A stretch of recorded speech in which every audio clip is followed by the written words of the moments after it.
What is good, Finn Nation? What's good? It's your boy Reason, and we welcome you in for this Sunday special. Who would have thought a practice on a whim from the coach, wanting to get some of the players who weren't active on Friday, some work in on Sunday, when I in the media was under the belief that practice would resume tomorrow, then followed by, we'd get into the joint practices, but alas, here we are. I thought Friday was going to be the only off day this week, and it looks like that's going to be the case because I believe, from Monday to Thursday between joint practices and team practices and travel, they were all pretty much booked up. So Friday was going to be the only real off day.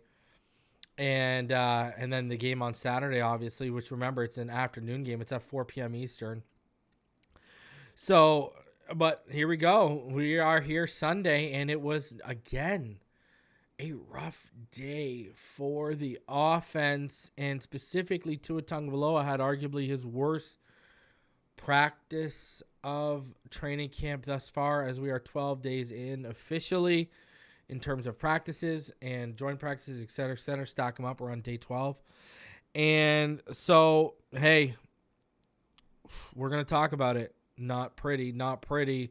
I got some stuff to take away. I want to give you guys my top 10 takeaways from Friday's loss. Not doing the usual.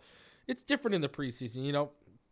I'm not going to sit here and break down film of the preseason. I'm not going to sit here and, I might do something before the preseason's done on a player or two, but I'm not going to sit here and break down preseason film every Tuesday like, we do every Tuesday during the week when the All-22 hits.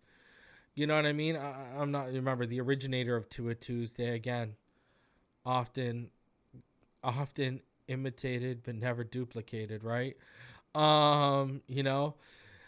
So, and just like there's no recaps or real preview or stable preview shows until we get into the regular season, man. When the meaningful snaps matter, the meaningful recap and preview show. So for the preseason, I'm just going to do, after every game, I'm going to do my top 10 takeaways, my top 10 takeaways from the preseason games. Hey, if I like it, maybe I'll insert it into the regular recap shows that I do. Remember, certain people in this community, they weren't showing PFF. First of all, they don't show the PFF grades and all the stuff when things are good in Tua land or Dolphin land, let alone, again, another thing that I started for all of you. Everyone was always about PFF when I started this channel.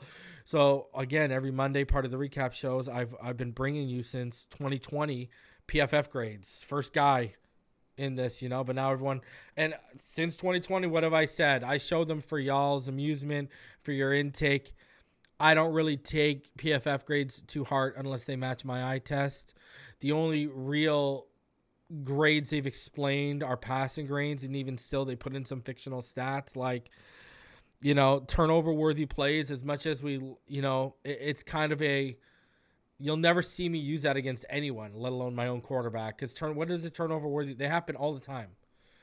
Like, Dan Marino had tons of turnover-worthy plays. Brett Favre, some of the greatest of all time, had tons of turnover-worthy plays. And that's a hypothetical. All right? It's, if the DB don't catch it, it ain't meant to be. So it ain't a turnover. So that's why when we get into these grades and stuff, I'm like, And then they have not broken down how they grade every single position. We can't see their grading criteria. And another thing I've told you guys, I've done work for PFF in the past before, okay? In 2020, 2021, I did some work for them. First of all, they weren't grading with all 22. I don't know if it's changed, but back then they were giving us broadcast footage, okay? And I was grading the LSU and Clemson national championship, and it was just a nightmare because of the camera angles. That's number one. Number two, listen, what if I'm a Clemson or LSU fan? There's going to be bias inserted in that. If you think about it, you got to get, the Dolphins should be graded by someone in the, NFC East or the NFC, someone they don't play. You know what I mean? And then when they do play, you don't have that grader. There should be no bias, but that's just not something that they do over. I don't know, man. It's just such a flawed system. So just because Chris Collinsworth got involved financially, and then because he's in the broadcast booth, pushed it through his media connections to the NFL, et cetera, over here PFF is not gospel. I trust my eyes a lot more than some jabroni over there at PFF. That's just what the deal is. So anyways, continuing on, we got a lot of stuff to go over. We're going to go over some key points from Mike McDaniel's presser today. Just plenty of stuff to go over. So, and we got some highlights now, albeit because this was a closed off practice. I believe the next open practices to the public on the Dolphins side are the joint practices to Houston this week, as well as when they the joint practices against Jacksonville. So there's not a lot of open time left for Dolphin fans to go see, all those good training camps. Now, I told all y'all, they get all that stuff. They got all of you guys that go to training camp, they got you all out of the way by what? Last week? So now they can get into the nitty-gritty. Now they can start doing stuff and testing stuff. So that's why I'm going to preface when we get into everything today. See, now the media is there. Now we got to rely on the media, and this is where I come in here. I had footage. I got still people privately that'll be there that I can talk to, et cetera, et cetera. That's cool. But now we got to strictly rely on the media, and I'll be honest with you. I've said it before. I'll say it again. I mean, we've seen some of these media takes out here. We've been around this block before. They're not the most reliable set of eyes. The guys that I trust are I know Daniel Oifusi watches film. I trust David. You know what I mean? Listen, I like Omar. I like listening to Omar. I respect Omar. But let's be honest. Do I trust my eyes more than Omar Kelly? Yes. I mean, do I got to get into Jesse Davis? All right. And you know what I mean? Pupar, I trust my eyes more than everyone there, but there's only certain guys I trust. Now, I do trust Omar Kelly's opinion and eyes to an extent. Don't get me wrong. I do think when you look at the three guys who's maybe even four guys' eyes you can trust, Barry Jackson, Omar to an extent. He's very hit or miss. Daniel Oifusi, and I think David Furones is pretty good too. So the rest of them, you know what I mean? Don't give me that I've been going to training camp for 20 years. That's fantastic. Okay? I've been going and watching Hollywood films for 30 plus years. Does that mean I'm a freaking movie critic? Please. Don't hit me with that. Okay? If I'm going to trust your eyes, I got to know you. See, I know Omar watches film. That's why I do trust him to an extent. You know what I mean? I know how in-depth and what David's been doing since covering the Hurricanes. I know how Daniel watches film. You know what I'm saying? I can, okay, all right. And Omar has been hit or miss. He's had some hits and he's had some big misses. You know what I mean? So those are the three guys I really kind of like listen to. You know what I mean? And I'll be honest with you, Daniel Oifusi is probably, I trust his eyes a whole hell of a lot too. So, anyways, it's very hit or miss. My whole point is you don't have reason or, someone you can honestly trust 110% to report back to you guys there. We got to siphon because we've seen it even as we've been doing it with all of you guys out there already with access. What have we seen it? Certain articles mention certain things. Other articles don't mention that thing, but mention something else that other article didn't mention, et cetera, et cetera. So don't worry. We'll change it up. I'm working on some stuff for next year. We'll be good. Don't worry. We're going to get it all figured out. Now, we're going to get into training camp recap. Again, they got all y'all out of the way. Now they can do the exotic stuff. Now they can practice this stuff for when defenses reroute receivers and clog the middle of the field. Now they can start working on that stuff. Right? Because remember, there's going to be certain things they're going to say we don't want you to talk about, and we already know the South Florida media plays ball, i.e. they play ball with not letting all y'all know where people are certain position. Now they can go back to those embargoes. Now they can go back to those because y'all ain't there. Now they can go, unless you guys are there at joint practice, now they can go back to those embargoes of, okay, we don't got to tell you where everyone's warming up. Think about this. They don't got to tell you who the ones are now. So, now it becomes the siphoning period. So we'll only get, and we're not going to have the footage the way we had it. See, that's the other thing, right? Look at how many Tua reps we've played on this channel alone. I've had 20 minutes, 15 minutes, 10 plus minutes on some episodes worth of footage. And the majority of them are Tua reps with some Mike White and Skylar blended in because we want to see what the ones are doing. That's why you see so much Tua. I want to see the ones. If Mike White or Skylar Thompson was the one, we'd have Mike White and Skylar Thompson because we want to see what the ones are doing. And now we don't have that.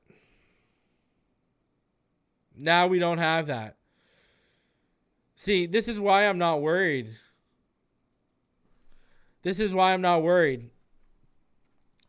We don't know what they were doing today.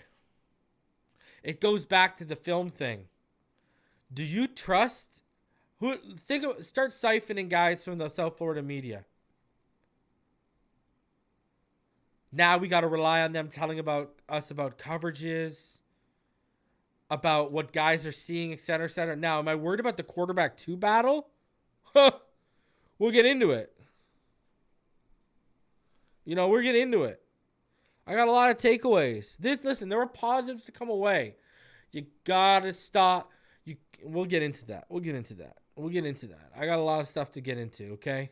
And we're going to start off with the 10 takeaways. You know what? Should we just get into it? Let's hop into it. Let's start off with my 10 takeaways. Let's start off with the preseason because I know some people are worried about the offense. So let's get into my takeaways here, okay? Because maybe we'll relax some people with this stuff. All right, here we go. First thing, you got to pray for Tua's health. I mean, let's be honest here. From what we saw in Mike White and Skylar Thompson, neither one of these we already knew this, though. Neither one of these guys are going to operate at the level of efficiency or enter the MVP talk like Tua has the potential to. That's number one, okay? Number two, people, I'm worried about the offense. I'm more worried about the quarterback 2 battle right now. Am I worried about Tua in practice? No. Listen, I go back to this. Patrick Mahomes, the year he took over that backfield, the year he became the starter for the Kansas City Chiefs, that guy threw 6 interceptions in 3 practices one week. And then he goes on and has an MVP season. Again, I will go back to, we don't know what they're doing. Y'all ain't there. Everyone was talking about, you talked about it in preseason 1 game. You guys talked about it when you're out there. You guys saw a lot of vanilla stuff. We don't know what they're doing now. And again, practice is practice. You're going to test windows. You're going to test throws you normally wouldn't in game situation. Again, goes back, we aren't there. We don't know. And we know, and it's not, listen, this is not an indictment on the South Florida media. This is because the team's going to tell them to be hush about certain things. We know they have to play ball to keep access to the team, to have access to the pressers, to have access to the locker room. These guys have to play ball with their embargoes and stuff. So now we're relying on filtered information from the media. Team filtered. It is what it is. They're still going to be honest to what they can and the extent they can be, but there's going to be certain things they don't talk about. And there's also going to be certain things where they don't know what they're looking at because they're not educated to that level of the nuances of football. So we just got to pray for Tua's health. That's what I came away saying, because Mike White and Skylar Thompson. Skylar, listen, I loved what I was hearing from people privately, let alone what I was hearing publicly early on from you in OTAs and early on in camp. But it has been a train wreck for you the past week, my friend. And Mike White, both had interceptions that were easy. Those interceptions were easily avoidable. And they made some boneheaded decisions, and it bit them in the you-know-what. All right? So, listen. That QB2 battle was not good. Neither one looked comfortable. And, those guys aren't in the same universe, let alone league, as Tua in this offense, all right? Number 2, Dalvin Cook is a luxury, my friends. He is not a need. Devin Achane showed how versatile of a weapon he can be in this offense. Let's be honest with yourselves. You guys can sit here and say, well, reason. The guy only had 10 carries for 25 yards. That's fine. But again, context always matters on this channel with what we do. First of all, did anyone see everyone talking about Gaskin? And we'll get to Gaskin. But were those holes opening up for Devon Achane the same way they were for Myles Gaskin? Specifically on that 35-yard run? No. But the man also had 4 receptions for 41 yards, averaged 10.3 yards per reception. You're talking about a guy who touched the ball 14 times and gave us 66 all-purpose yards in his first action, acclimating himself to the game speed of the NFL. I like what I saw from Devon Achane. There was not a lot of stuff there when he was given the football. He was in the backfield a few times. He's not even given the chance to get that initial first step explosion, just that crazy first step burst. Not even getting a chance to highlight it or showcase it. So that's that because, they started rotating at the guard positions. And that brings me to Dalvin Cook's a luxury. He's not a need. It was even stressed even further. I think Gaskin, he might have been showcased in terms of, I think that's a good showcase for potentially getting something back for him, maybe a late round pick. But I still think he's got an uphill battle. And again, remember, EM Dolphin fan will tell you the story, whatever. I was the first one who called Gaskin being our starter a few years ago when I went back and watched his collegiate tape. You know what I mean? And but I keep it objective. Even with players I hit on for certain periods, I still keep it objective. Now, number 3 here. Wynn or Jones is the answer on my friends at left guard. Robert Jones was arguably our best guard he's arguably our best interior player against the Falcons. And Isaiah Wynn, is it a coincidence that he comes in and all of a sudden Myles Gaskin starts ripping off 35-yard runs? Did you guys go back and watch Wynn again and see how mean he was? He was a mean man. He was a mean man. And we're going to get into the presser here when, McDaniel talked about the left guard competition a little bit here. But that's your answer at left guard, man. Robert Jones or Isaiah Wynn, that is your answer. I don't need no Dalton Risner. One of those guys will give me what I need in between Armstead and Connor Williams this year. By the way, shout out to Alama Ulave. Quietly had some decent snaps, had some ups and downs, but not bad for a UDFA. Number 4, easy. That Eric is a comma breakout season is loading, my friends. Are you kidding me? Are you kidding me with those 2 carries for 52 yards? That 39-yard carry? Had 3 receptions for 15 yards. Again, touched the ball 5 times. And you're talking about 67 yards. Man. And y'all got woken up to his yak ability, huh? Listen, he didn't blaze the 40. But at Texas Tech, again, if you watch the film, after the catch, the man was dangerous. Dangerous like a Michael Jackson album, baby. I keep telling all y'all, it's coming. Sorry, Cedric. You just don't. We talked about when he was drafted out of Texas Tech. Listen, and I hate to bring up the name, but it is what it is. There was a lot of Debo similarities. With the 40 time, the size, what he could do after the catch. And he blew people away, and he looks lean and shredded, and I love it. Easy E, that breakout season is loading, baby. Give me the prop on week 1 for him scoring. Give me that. And now imagine Tua feeding him the football. Come on.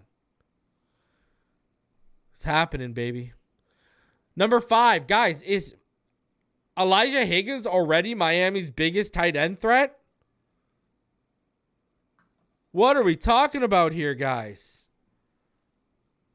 We are talking about a guy who had a 28-yard reception and another 8-yard reception, laid a nice block. He was unjustly called on a holding for. That was a great block. I'm sorry. That was good. Again, showing that yak he was known for in college, like Izakama was. Him, though, at Stanford. Remember, he was the leading receiver at Stanford last year. A lot of that was after the catch ability. Very noticeable. Loved what I saw. Is he already our biggest threat? Is he already the biggest threat in that tight end room? Ask yourself. And I thought his blocking was good. I like what I saw from Elijah Higgins. Killer Cam, killer. All right, Killer Cam. Cam Smith. Mr. Third Down. I told you it was a great pick, while other people in this community who hadn't even watched the kid were hating on him. What a stud. What a stud. I don't even know what else to say. Start off a little rough. Had that penalty on special teams. Allowed that reception. But then on third down, that man was locked. He was locking up like Akon. It was unbelievable. It was unbelievable. So fun to watch him. I hope we're going to get into the update later here. I hope we get a chance to watch him again this preseason. Let's keep it rolling. Channing Tindall and Aubrey Miller color me intrigued, huh? Loved what I saw from Miller. Physicality. He was jaw-jacking the Falcons. Loved what I saw there. Saw leadership. Saw him communicating with Tindall. Saw him quarterbacking the defense, calling plays. He was around the ball a lot. Loved what I saw from Aubrey Miller. I've loved that move. The SWAC Defensive Player of the Year. I've loved that move since we made it. Y'all know the Aubrey Miller love's been frequent and often on this channel. Neil's become a big believer too. Channing Tindall all over the field. All over the field. If you got that Patreon update a while back, you saw that I said the word was people were impressed and calling Fangio a magician and saying he was working his magic with Tindall. And we saw it, did we not? I had that Patreon update a couple weeks ago for all of y'all. And you saw Tyndall led the game in tackles, shooting the gaps at lightning speed. Man, more reps, more game experience, some development and coverage. His potential excites me. And, brother, let's talk about this. You cannot spell defensive line without the D in UDFA. Brandon Pilley. My God, loved what I saw. Physical, disrupting the pocket, sniffing out the ball, had the tackle for a loss. Another UDFA, Mitchell Agudier. Loved what I saw. Loved what I saw from Mitchell Agudier. Garrett Nelson, doing what he did. Back in, what was it, when he was a Cornhusker? Just laying it out.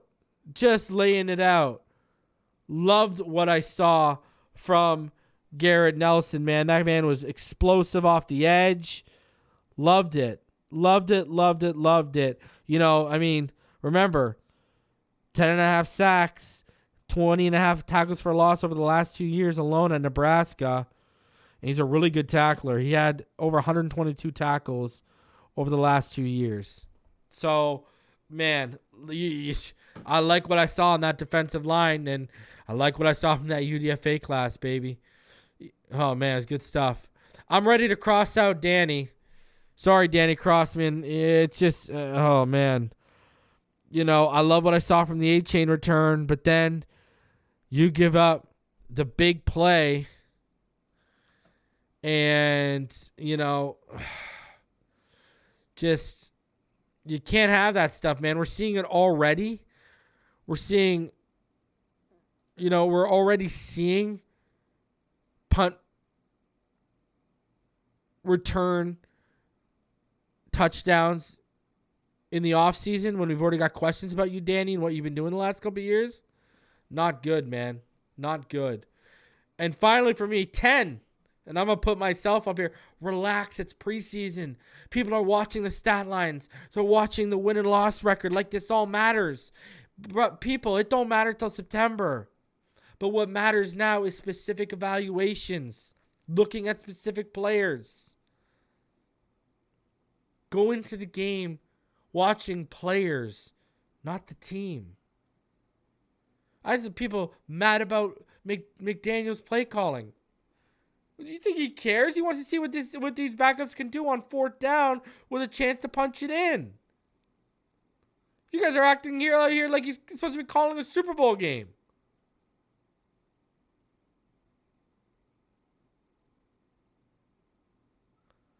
So,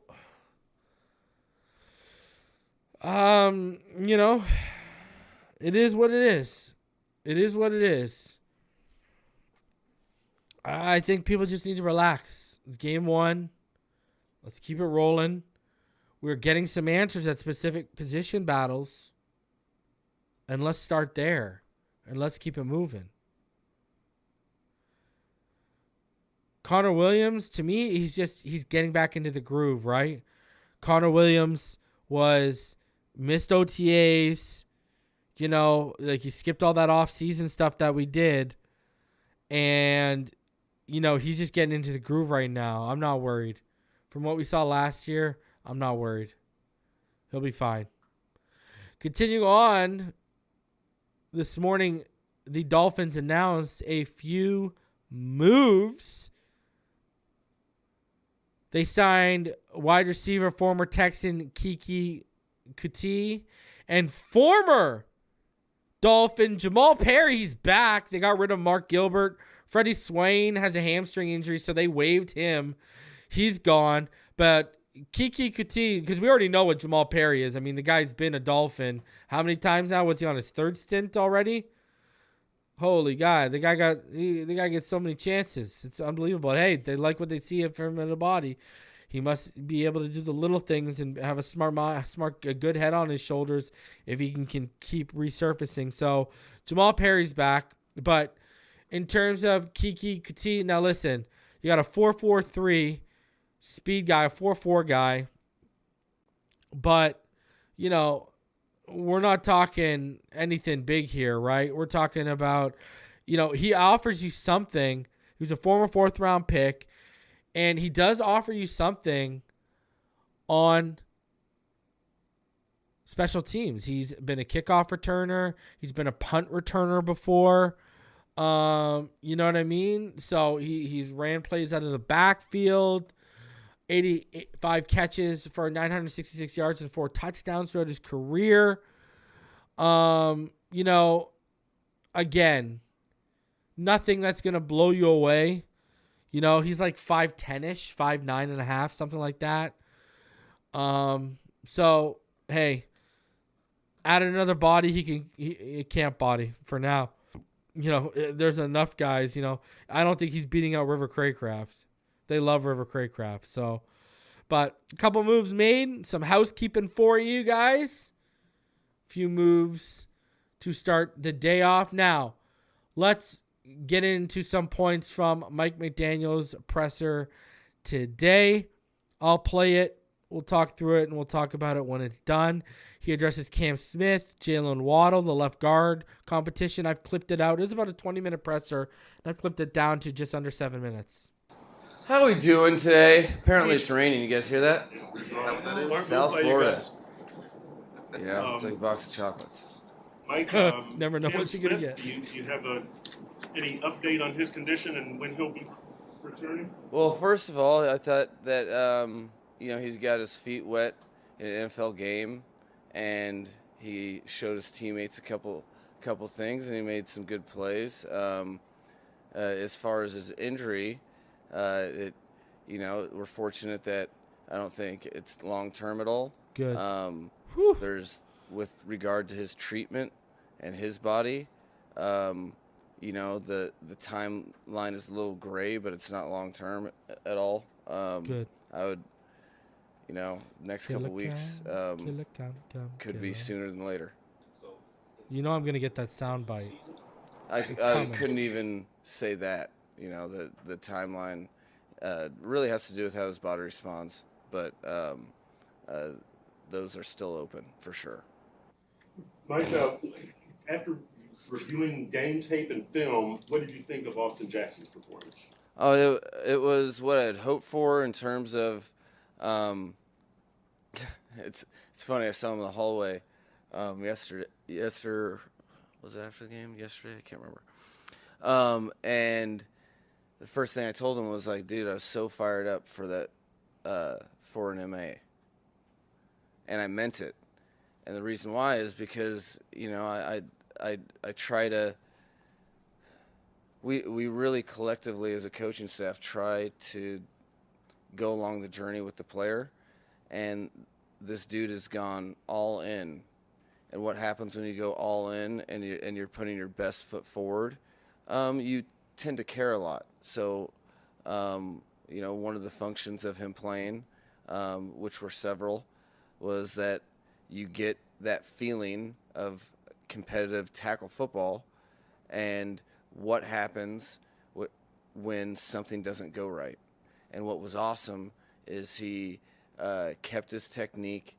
He ended up responding immediately and had some really good it was on a run play and had some really good pass protection and then run blocks. That's what you're looking for to make purpose of these exhibition games. You're trying to figure out who gets what job, and then you're trying to have people develop within the preseason so they're their best selves in the regular season. And that was a hurdle that I knew was coming, and he didn't wait much time and then responded as good as one can in the game of football, which was my primary concern since he hadn't played in a minute. And Liam Eichenberg? Yeah, he had a cool week because he had some really good things and some things that frustrated him. And what I saw was a deliberate approach, better technique than last year, and he played not scared and learned from the practice. Because you're so what I fear is that things happen to players at any position, and that thing doesn't make you better. And for offensive linemen, like, shoot, you get beat on a up and under, and then now you're setting short for the rest of the week. So that play made you worse. What I saw was that work week actually make him better, and I thought he performed very well in the game. When do you expect to gain some sort of clarity on that left guard position? I know there's a lot of guys going in there, a lot of movement. I'm assuming you want to get to a point where the whole line is working and building chemistry. When do you hope to have that resolved? I feel like it's pretty close to when. A good litmus test is the locker room, and I pay attention a lot to what peers feel, think, maybe say, maybe don't say, their energy, and I feel like when the locker room, I'll feel it from the locker room, I'll feel it from his teammates, whoever that guy is will show his face, and it's not really up to my timeline. I'd like it to be sooner than later, but that's why you have to give guys opportunities to win the job on the field, and it's not necessarily a negative that there's a rotation. Listen, Liam's playing as good a football as he's played. He's had his bumps and's got better from them in this camp, but there's other good players, and so those things have to be settled on the field, I believe, and those opportunities will continue. There's other good players, Liam. And then I'll know, when the team knows, and I'll be able to feel it by not just how that person plays, but how his teammates play around him. It's how it is. It's a collective group where you have to communicate, and you have to.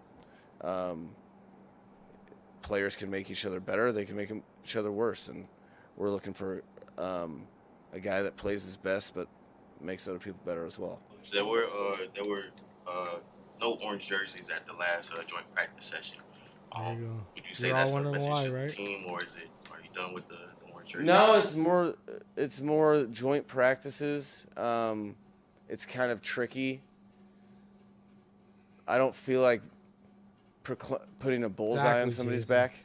Exactly. For no reason. Oh yeah, he got the better of you today. Yeah, just so you guys know, we know too. So it's more of that.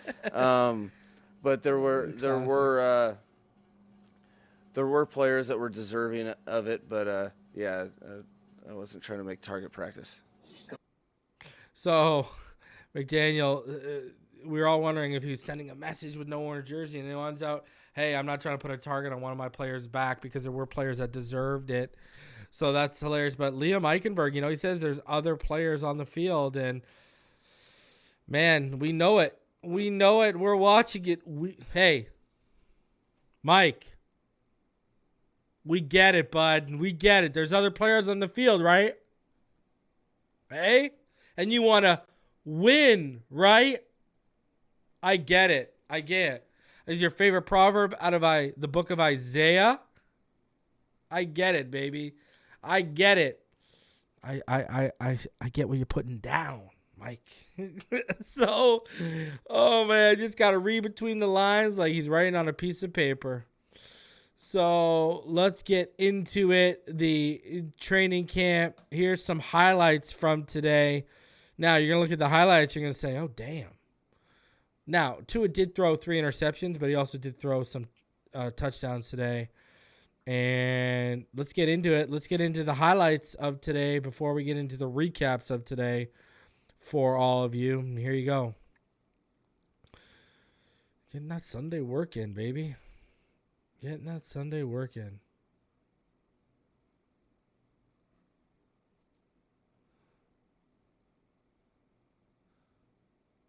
Yeah, Tyler Kroft need to put in some work.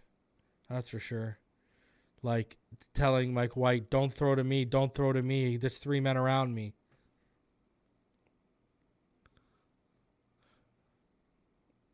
I'm going to be honest with you. Elijah Higgins, he's fighting for number 2 right now.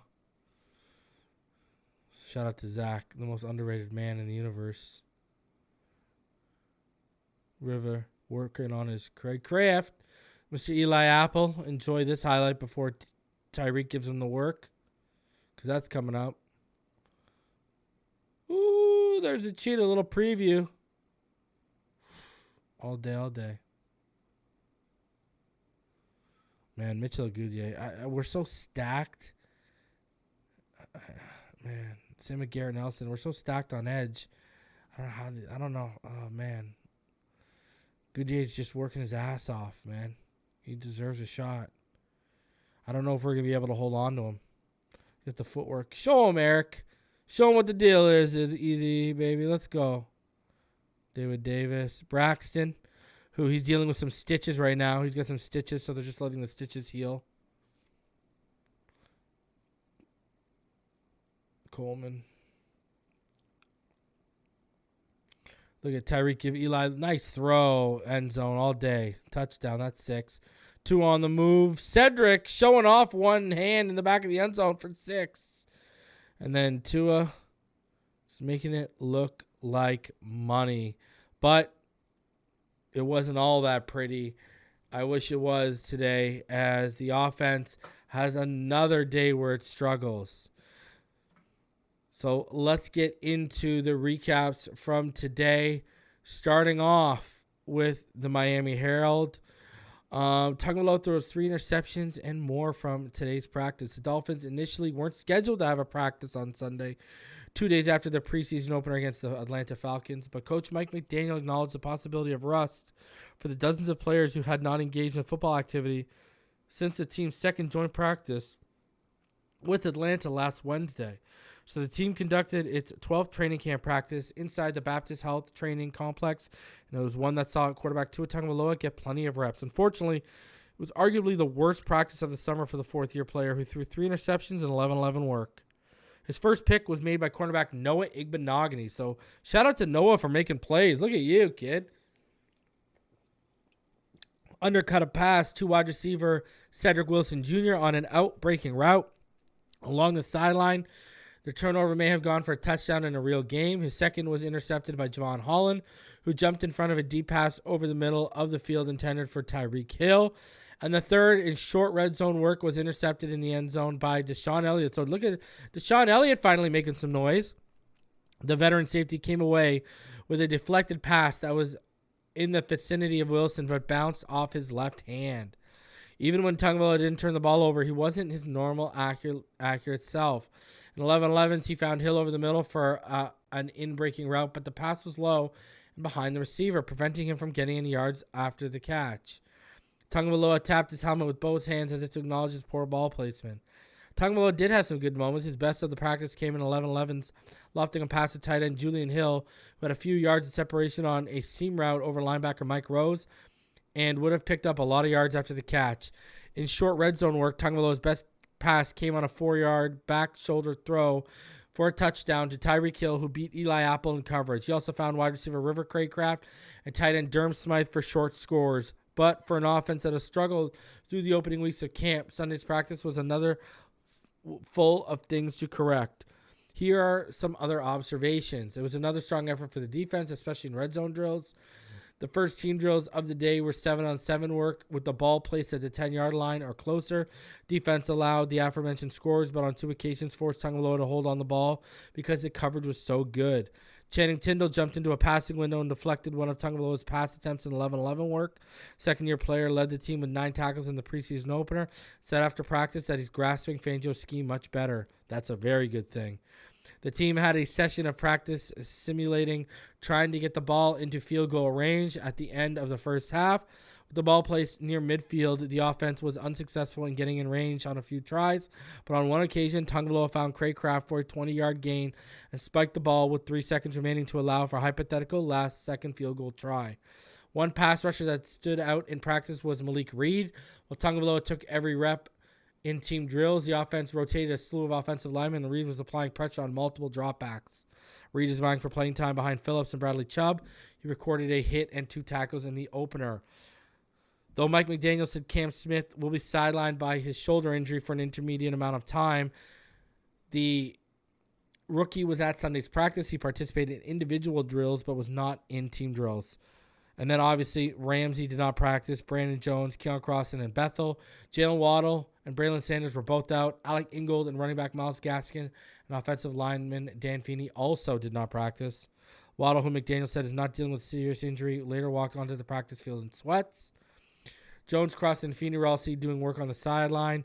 Ethan Bonner and wide receiver Braxton Berrios, who McDaniel said will be sidelined for a couple of days after getting stitched on his forehead, both participated in individual drills but were not in team drills.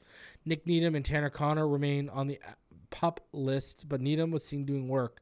Igbinoghene was hot today. He intercepted Tagovailoa for the second time in as many weeks. And with Smith's sideline, he is increasingly becoming the favorite to start at outside corner opposite Xavier Howard, who's not Tagovailoa. The turnovers are one thing, but he was late on multiple throws that ended up in incompletions.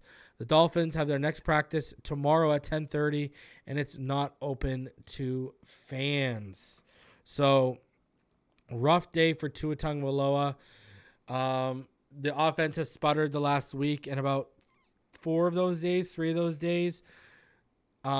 the beat reporters have mentioned he's been unusually inaccurate, whereas the early on stages in training camp, he was super accurate and we were carving up the defense. He's had his days and he's had his off days. So, again, we don't know what they were doing. We don't know what they're practicing. But even with the touchdown throws, it still wasn't an overly efficient and pretty practice for Tua Tagovailoa. It's a rough day. Got to learn. Got to get better from them. And Noah Igbinoghene. Something to talk about, huh?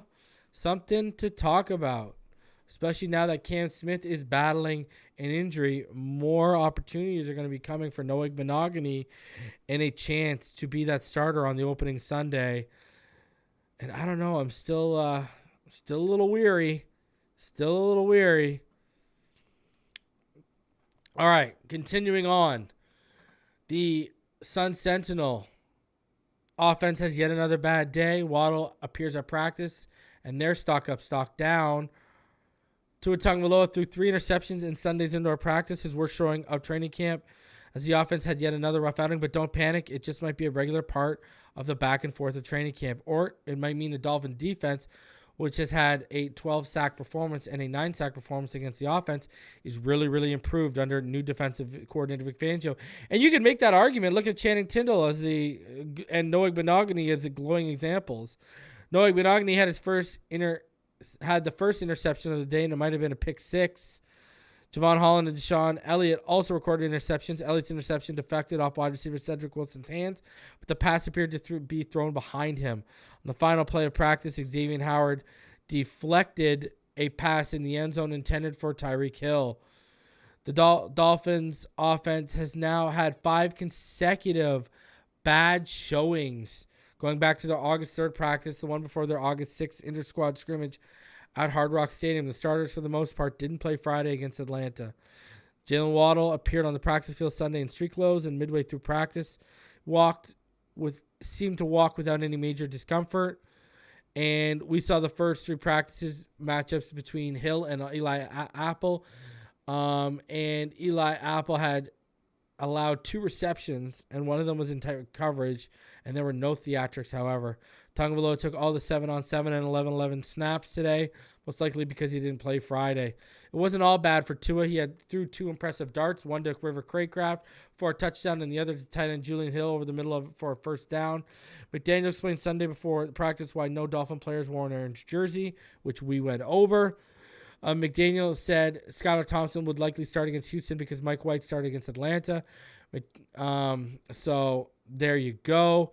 And obviously he talked about the teammates might have a say in who wins that starting left guard job. So Chris Greer, the politics and the agenda are going out the window, huh? That's stock up for them was Noah Igbinoghene, and stock down was Tua Tagovailoa again. So Igbinoghene, hey man, I said it before, I'll say it again.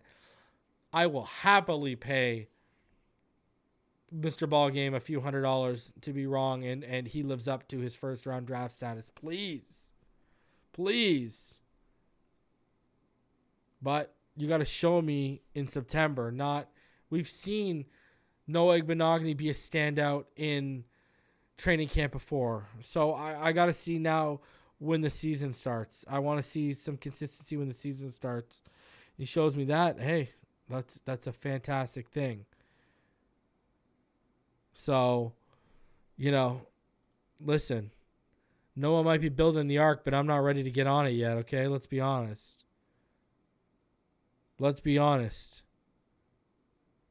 So, now, as far as the left guard position and what McDaniel said earlier, and it being brought up here, man, it just feels like no politics and no agenda might be at play for that left guard position because all the players, as well as the coaching staff, they realize what's on the line this year.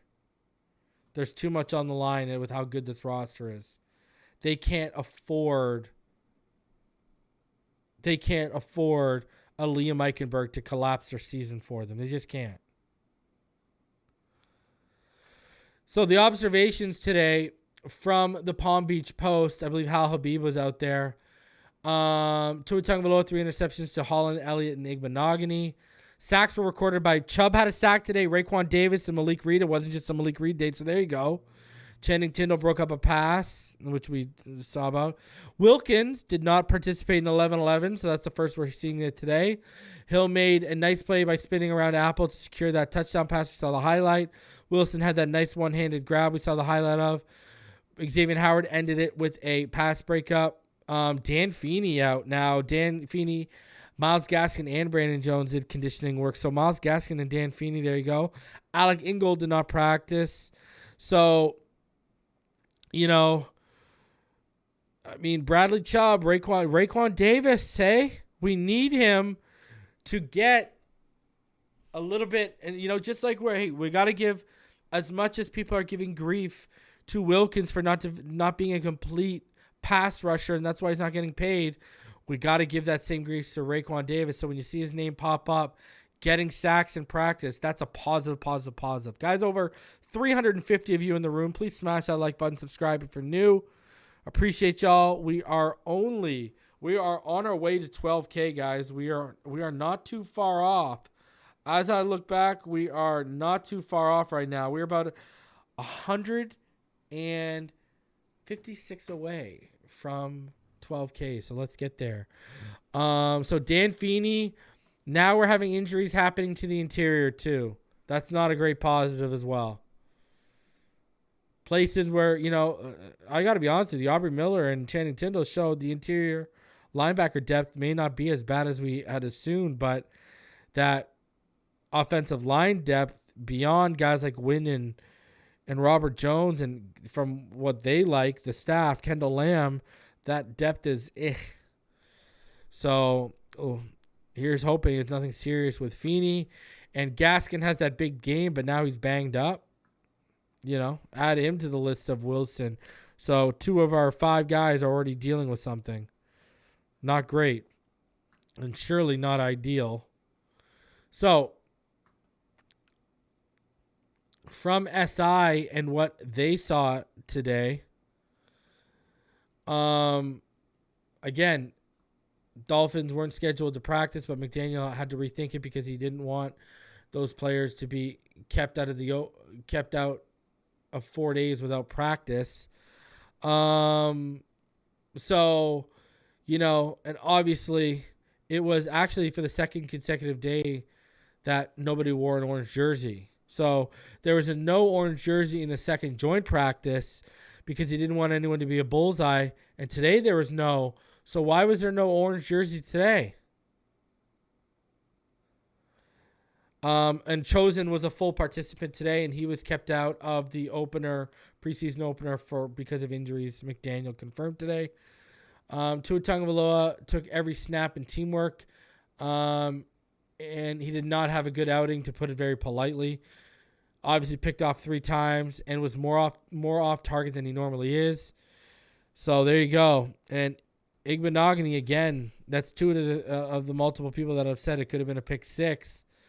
Wilson intended receiver on 2 of those 3 interceptions. Not ideal, but he did have that great one-handed catch. Tua had those 3 touchdown passes to Jeff Wilson Jr. on a nice throw over the middle, 1 to Hill, and the last to Durham Smythe. Shout out to Brian Gugger for the $5 donation. Appreciate you, good sir. Thank you. Tua's best pass of the day was a strike down the middle to rookie tight end Julian Hill. And all these guys have talked about it, and apparently there would have been a ton of yards after the catch. Media members who had so long been looking forward to new quarterback Eli Apple covering Hill, given their prior social media exchanges and Hill's playful trash talking after Apple arrived, got to wish Sunday as they went head-to-head 3 times. The first matchup was with the offense near the goal line, and Apple won that rep after getting right in Hill's face at the line, closely guarding him before Tua completed a pass to Wilson on the other half of the field. Hill came back with a touchdown catch on a nice back shoulder throw by Tua despite tight coverage by Apple. We saw the highlight of that earlier. And Hill also had a nice low catch in the middle of the field against a different defender. Hill also caught another pass against Apple in the open field near the sideline. Apple later came back with a pass breakup against Eric Izakama. Channing Tindall had a good day by knocking away a Tua Tagovailoa pass in the middle of the field. Defense again had its share of would-be sacks with Bradley Chubb, Raekwon Davis. There you go. Jaylen Phillips also had a would-be sack today, as well as Malik Reed. Reed was very active in the pass rushing department, and he had another pressure on the play where Jalen Twyman tackled Devon Achane for a loss. The last practice, fittingly enough, featured a pass breakup in the back of the end zone. So, man, looks like the offense today, the offensive line had now let's tally up the sacks. The offensive line gave up 4 would-be sacks, and there were tackles for losses. Jalen Twyman, and they're not letting us know who was at left guard today. See, that whole embargo of them not allowing us to know where everyone's at. They can only talk about it when fans are attendance. They talked about this before you guys came into attendance, that, we can start talking about where people are once you guys are there. But now you guys are gone, so they're not telling us who's getting smoked in practice here. See what I'm talking about? Now we got to rely on the South Florida media, and they're not letting us know who. This sack list has grown with every single article we've read. At first, it was Malik Reed, right? Let's be honest. Let's start it over. At first, it was Malik Reed, right? Then we saw Bradley Chubb and Raekwon Davis. Now we're hearing Jalen Phillips also had a sack.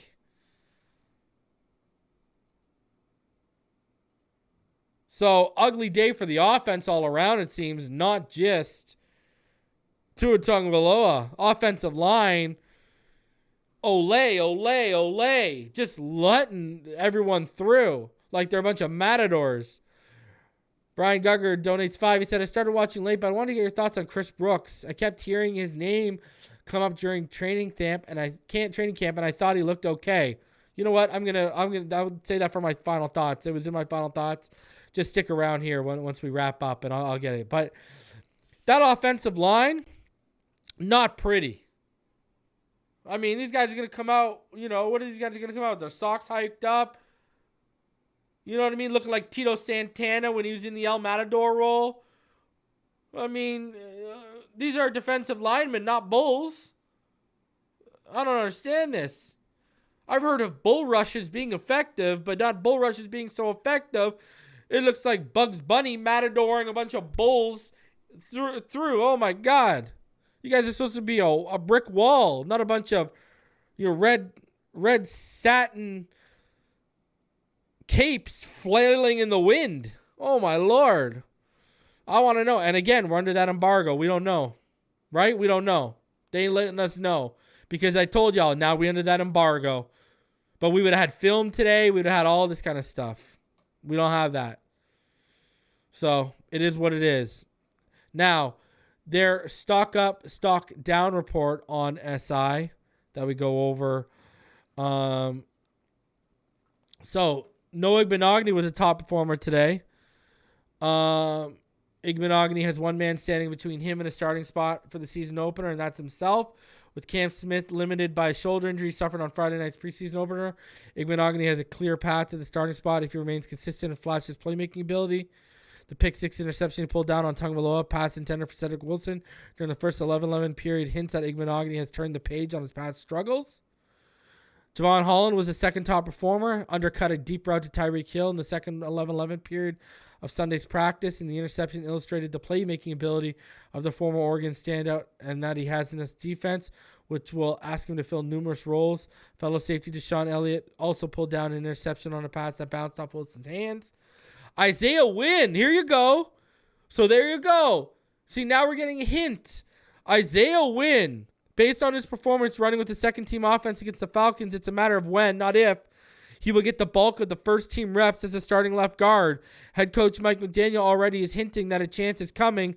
Lee Meikenberg's daily struggles have opened the door for Wynn, a 40-game starter for the Patriots, to push his way up the depth chart. And if he produces a strong week of practice against the Texans, the starting spot could be his. And then obviously stock down to a Tagovailoa. It wasn't just the interceptions that he threw that were disappointing. He was off the mark on a handful of passes, some of which hit the ground before they even got close to the intended target. There's also a handful of would-be sacks caused by sensational coverage, more so than offensive linemen, tight ends, or tailbacks getting beat. So there you go. Because of the tide of the offense goes with the quarterback's performance, it's easy to say Tagovailoa needs to tighten the screws on his overall execution. Nobody cares that he's working without Jaylen Waddle and now Braxton Berrios. It's his job to protect the football, move the offense into scoring territory, and to execute in the red zone. So there you go. We get some more context to the sacks as we go along here. Coverage sacks were involved today with those 4 sacks. So there is that. But the coverage was tight, and that also shows maybe Noah Igbinoghene really has turned the corner, huh? Now, I was asked about Chris Brooks for my final thoughts here. I'll tell you, I loved what I saw. I loved what I saw from Chris Brooks. That man runs mean, and he's another part of that reason why it's a luxury right now for Dalvin Cook. I mean, he runs mean. I really liked what I saw. You know what I mean? You had Gaskin reminding everyone he's a starter, and you had Chris Brooks just running mean, just being that thumper. And you guys know if we don't add a Dalvin Cook, I've been looking for a thumper. Could Chris Brooks be that thumper? I don't know if they get the shot because they like Ahmed, A-Chain, Mostert, and Wilson. But hopefully we can sneak him on the practice squad. So, guys, I'm going to be back tomorrow. The Dolphins are back for practice tomorrow. Then we've got the joint practices. We got a lot coming up to content-wise, so be on the lookout for me tomorrow night. I got to get out of here. It's that time of day. You already know what it is. Fins up all day, every day. We got over 355 of you in the room. Smash that like button on the way out. I appreciate all of your support, and I will see y'all tomorrow night on the next one. Until then, fins up, baby. You already know what time it is. Have a good evening, everyone.